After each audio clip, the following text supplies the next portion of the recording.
சாதம் பண்ண போகிறோம்மா. பாருங்க, தேங்காய் சாதத்துக்கு தேங்காய் எண்ணெய் தான் விடணும், நல்லெண்ணெய் விடக்கூடாது. தேங்காய் எண்ணெய் ஊற்றிக்கோங்க. கிராம்பு, ஏலக்காய், இங்கே பாருங்க, பட்டை போட்டுக்கோங்க. பட்டை, கிராம்பு, ஏலக்காய்மா எல்லாம் போட்டு வதக்க வேண்டியதாம்மா. பட்டை, கிராம்பு, ஏலக்காய், கருவேப்பிலை போட்டுக்கோங்கம்மா சாதத்துக்கு.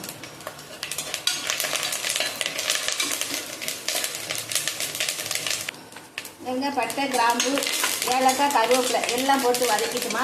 இஞ்சி பூண்டு பேஸ்ட்டு ஒரு 1.5 உலக்கு அரிசி எடுத்துக்கம்மா. 1.5 உலக்கு அரிசிக்கு இஞ்சி பூண்டு பேஸ்ட்டுமா.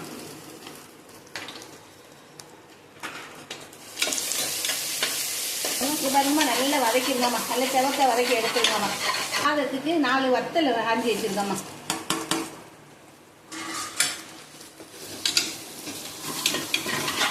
ஒன்றரை உலக்கு அரிசி எடுத்துருக்கம்மா. இப்போ இதுக்கு 3 உலக்கு தண்ணி வைக்கணுமா. தேங்காய் பால்மா நல்லா குழு குழுன்னு எடுத்து வச்சிருக்கம்மா.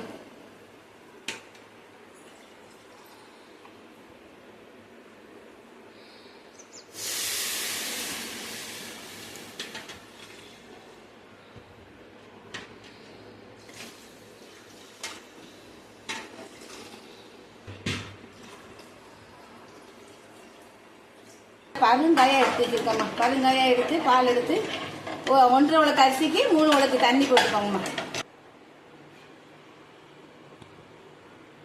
பாருங்கம்மா, தேவைக்கு மஞ்சள் பொடி. இந்தாங்கம்மா, தேவைக்கு ஏற்ப கறி மசாலா பொடி குறைய போட்டால் போதும். பட்டை, கிராம்பு, ஏலக்காய் போட்டனால மசாலா வந்து குறைய போட்டால் போதும்மா. தேவைக்கு ஏற்ப உப்பு போட்டாச்சுமா.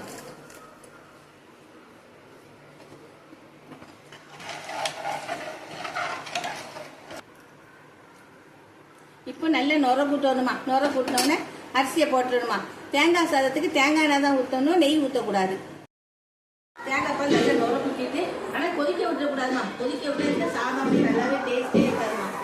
நல்லா நுர கூட்டவும் அரிசியை போட்டுற வேண்டியதாம்மா.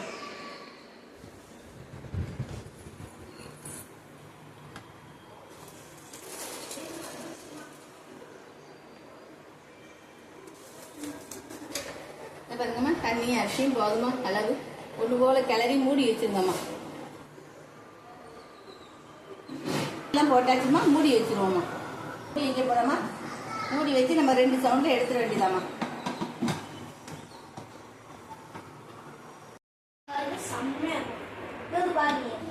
பாருங்கம்மா, சாதம் நல்லா உதிரியா நல்லா வந்துடுமா. அளவு தண்ணி வச்சு நல்லா பொங்கலாமா. சப்ஸ்கிரைப் பண்ணுங்க, லைக் பண்ணுங்க, ஷேர் பண்ணுங்க. வாங்கம்மா சாப்பிடலாம்.